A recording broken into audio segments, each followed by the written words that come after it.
জিল্লা পাল্লা কেন করতেছি বুঝো না? দেখো কারে লই আইছি। হাই ড্যাড, হাই মম। মাম, ড্যাড, কি কইতেছে এগুলা? এই ভদ্রলোক কে? আব্বা তুমি কি কানা হয়ে গেছো? তুমি লোক কারে বলতেছো? সে লোক না, সে বউ। বউ মানে? কার বউ? তোমার সোনার টুকরা ছেলে কুদ্দুসের বউ, মানে আমার বউ। কি কইলি? এই শার্ট প্যান্ট পরা মেয়া তোর বউ? জুলেখা, জুলেখা আমার মাথায় পানি ঢালো, আমি তো শেষ। কই থেকে এক গরিব মিসকিন ছোট লোকের মাইয়া বিয়ে করে নিয়ে আইছে। আবার আপনি সব কি কথা বলতেছেন? হ্যাঁ, আপনার কি মাথাটা গেছে নাকি? কে বলছো ওর বাপ গরিব ছোট লোক? গরিব ছোট লোক না হইলে এই যে প্যান্ট ছিঁড়া গেছে, ওর বাপে তো একটা প্যান্ট বদলায় দেয় নাই। আর এই যে শার্টটা পরছে, তোর শার্ট পরছে।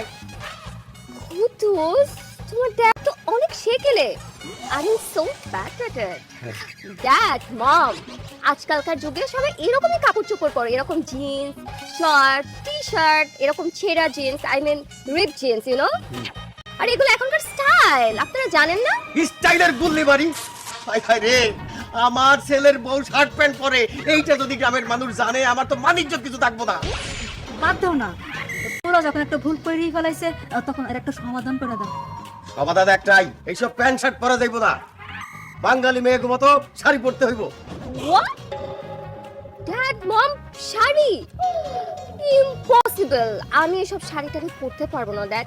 ইনফ্যাক্ট আমি তো শাড়ি পরাই জানি না, কুদ্দুস। আর শাড়ি পরলে না আমাকে খুব ওল্ড ফ্যাশন লাগে। শাড়ি পরে হাঁটা চলা বসে টু টাফ। ইউনো কুদ্দুস, কি হয়েছে একবার? কি হয়েছে? একবার আমি আমার ফ্রেন্ডের বার্থডেতে শাড়ি পরে গিয়েছিলাম, কিন্তু রাস্তা দিয়ে যেতে যেতে অর্ধেক রাস্তায় আমার শাড়ি হঠাৎ করে খুলে গেল। So risky. তুমি বুঝতে পারছো আমার কেমন অবস্থা ছিল? বুঝতে পারছি, বুঝতে পারছি। ড্যাড, মম, বুঝতেই তো পারছি না, আমি শাড়িটারি করতে পারবো না, আমি সবসময় এগুলাই পরবো। না, না, এগুলাই করবে। ইনফ্যাক্ট আজকে তো ছোট ছিঁড়া জিন্স পরেছি, কালকে একটু বড় ছিঁড়া জিন্স পরবো, ঠিক আছে? এই চুপ থাকো। এই বাড়িতে থাকতে হইলে হয় শাড়ি পরবা, নাই থ্রি পিস পরবা। নো নো নো, কুদ্দুস, তোমার ড্যাড আমাকে ধমক দিচ্ছে, তোমার সামনে তুমি কিচ্ছু বলছো না।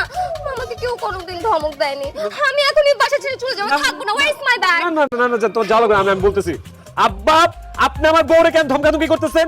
হ্যাঁ, আমার কত স্বপ্ন ছিল জানেন, যে আমি ঢাকা শহরে যে একটা শহরে মাইয়া বিয়ে করে নিয়ে আসবো। আজকে আমার এই স্বপ্ন পূরণ হয়েছে, আল্লাহ আমার দিকে মুখ ফিরা তাকাইছে। আর আপনার জ্বলতেছে, তাই না? আমার শহরের বউ যেমন খুশি তেমন পোশাক পরবো, যা খুশি তাই করবো, আপনি কিছু বলতে পারবেন না। চলো ভেতরে। অসম্ভব। আমার সিদ্ধান্ত না মানলে এই বাড়িতে তোর এই শহরের বউ নিয়ে জায়গা হবে না। বাইরে যা। ঠিক আছে, থাকলাম না আপনার বাড়িতে। আপনার বাড়িতে না থাকলে আমার কি আইবো যাবো? হ্যাঁ, আপনি আমার বউয়ের সামনে আমার অপমান করছেন, এটা কি ভুলে দেবো? দরকার পড়লে আমি আমার বউর নিয়ে গাছের নিচে থাকুম, তাও আপনার বাড়িতে থাকুম না। কিন্তু উনি কে?